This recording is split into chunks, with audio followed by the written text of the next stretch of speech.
It should be time for some Black Ops 4 intel. What's going on, guys? Welcome back to the channel. My name's GRIZZ. Be sure to drop a like on this video if you go on to enjoy. I'm going to be quiet during the moments when they talk. But we're going to react to this together.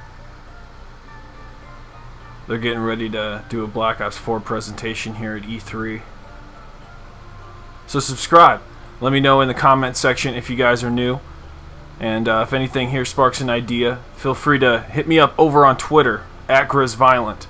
It's the best place to keep talking zombies, multiplayer, and Battle Royale for Black Ops 4. It's going to be a big part of this channel. So we're following the journey as it moves along. So welcome to the channel, fellas.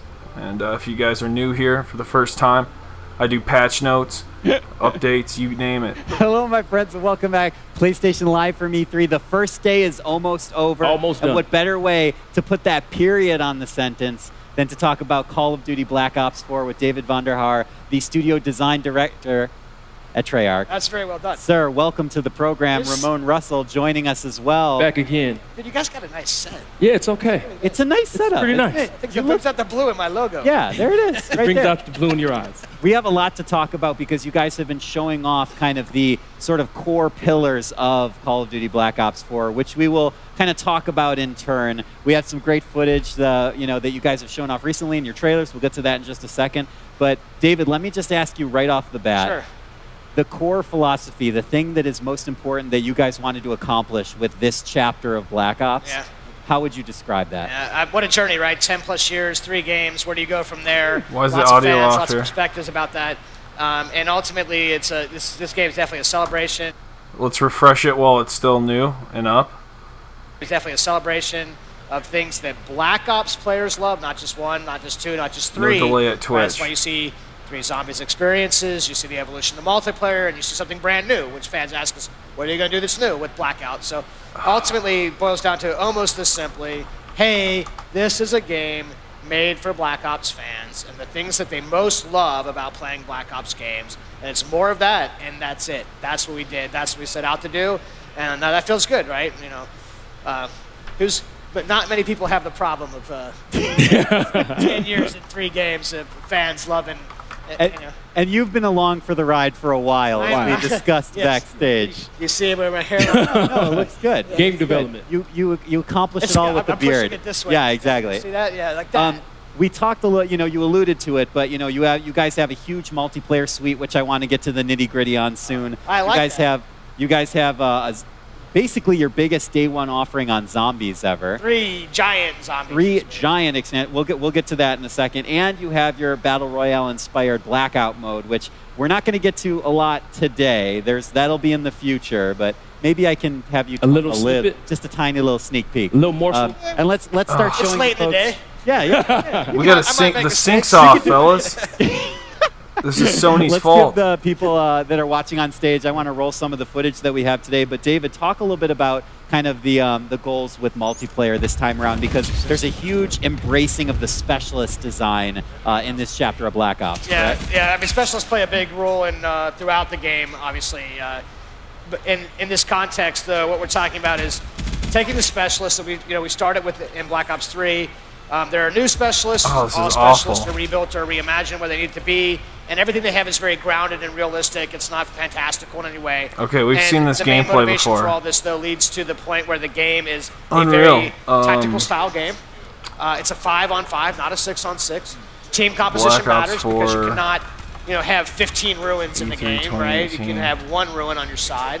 So how that team kind of aligns up with the specialist and what they can do is simplified and pure, but it's still very much a Call of Duty game. You still have create class, you're still selecting weapons in your attachments, you still have wild cards and score streaks, and all the things that you'd expect out of a Black Ops or a Call of Duty game is all there still.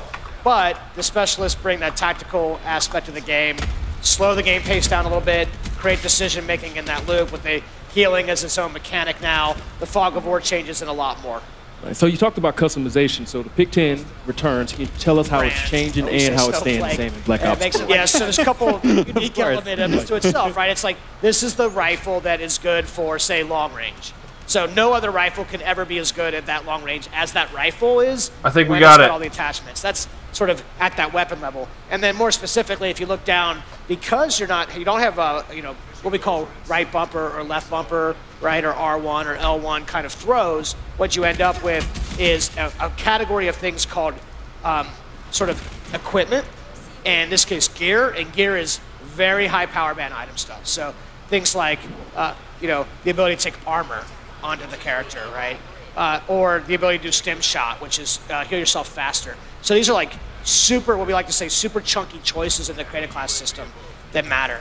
And then on top of this, every specialist has an item in creative class that no other character in creative class can use. So in the case of like Ruin, it's the grapple gun. That's a choice, but you can actually opt out of that and go for more traditionalized equipment as well. So creative class is pick 10.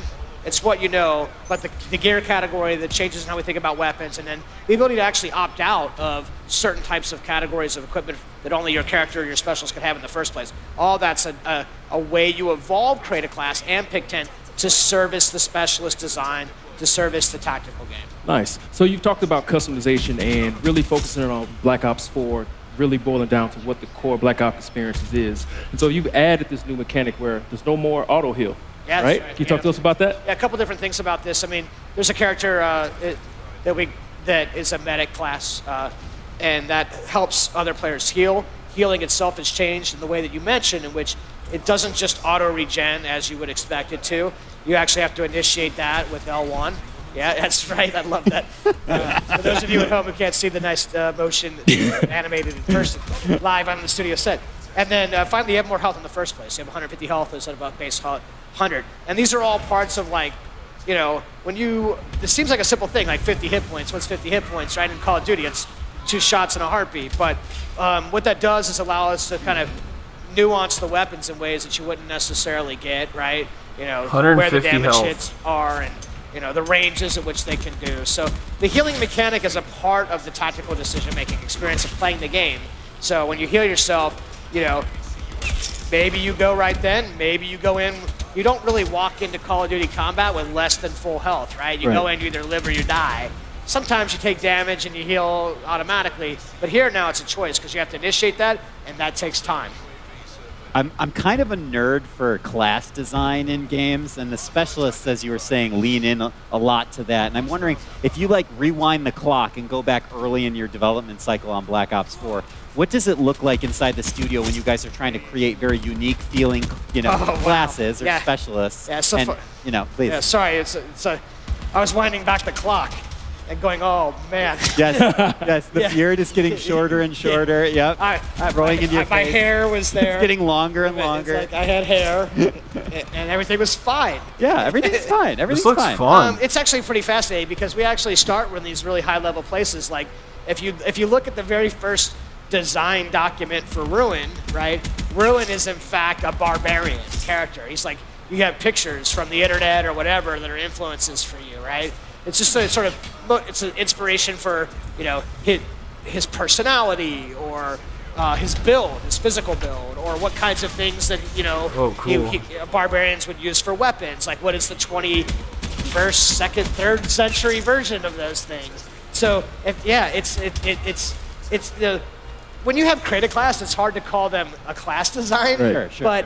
But the point is that they all have something like this. They all have some place they started, which might have been, techno mages, barbarians, and all the things that you would geek out on, sir.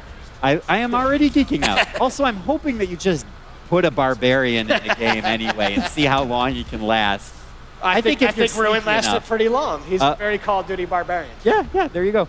There's a lot more to talk about. We don't have forever to talk about it, but I want to get to a little bit of the zombies experience. You have, I like zombies. You like zombies, and you have 3 massive zombies experiences. You have Voyage of Despair, yes. Roman numeral 9, Roman numeral 9. and Blood of the Dead. You want to tell us a little bit about Blood of the Dead? Oh my God, so many fun stories about Mob of the Dead, Blood of the Dead, and people who would go on fans like go on.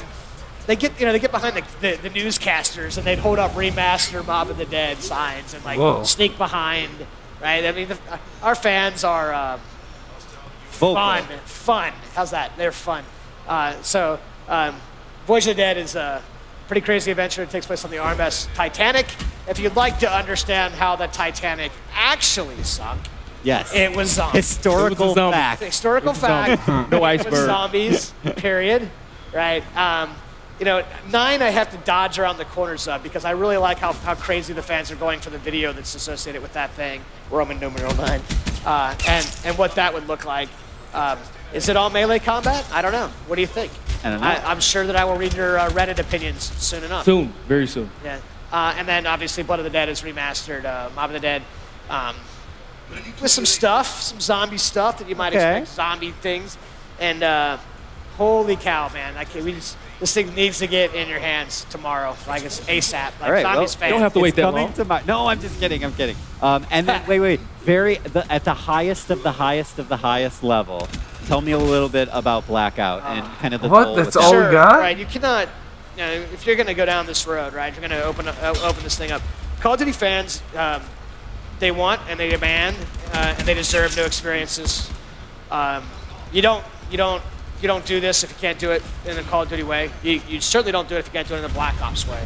And this particular Battle Royale experience is very Blackout, very Black Ops, which is why it's called Blackout, because of the influence that the previous games have played on the destinations inside the level, the characters that you can actually play as, the vehicles that you actually will use, the weapons and how they apply.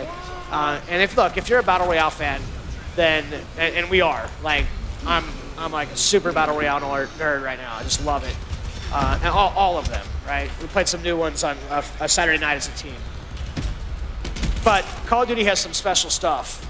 The fluidity of the control, the mechanics, the refinement of those things, the polish they can offer, the experience of what weapons would mean in a universe like that, how to apply them, the design expertise.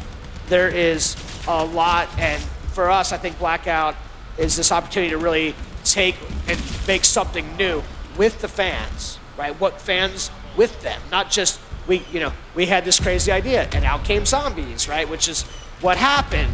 This is something you can start really from the beginning and be like, okay, we know what this is like, and you know what this is like, but what is the Call of Duty version of that like? And what is the Black Ops version of that like? And that's why I'm so stoked. And I can't talk about it because when we do talk about it, we're really going to be talking about it because we're going to talk about how does this thing evolve with you, the fans, because that's what that thing is, for sure. Awesome. For sure. Good answer. You avoided the spoilers. Yep, that's the perfect way to end it, man. David Vonderhaar, the studio design director of Treyarch. I remembered all the words. That's a lot. David, thank you so much for joining us. Thank you for showing off Black Ops 4. And Are you guys going to close the show next? Maybe. Maybe. Maybe. Can we like, can I close the show, like, but not really? You can how about you fake pretend close- it? yeah. Do Right. do Right a there. quick pretend of the show. Thank you everybody for watching. It's PlayStation Live. Live from E3. PlayStation Live at E3. I hope you enjoyed the show. Oh my gosh, it That was was so perfect. professional. You guys are out of a job. It was perfect. Everyone, thank you so much for joining us. And everyone at home, we are almost done with our day 1 of programming. We have more tomorrow starting at 10 a.m. Pacific, but until then, stay with us for just a few minutes. We'll be right back.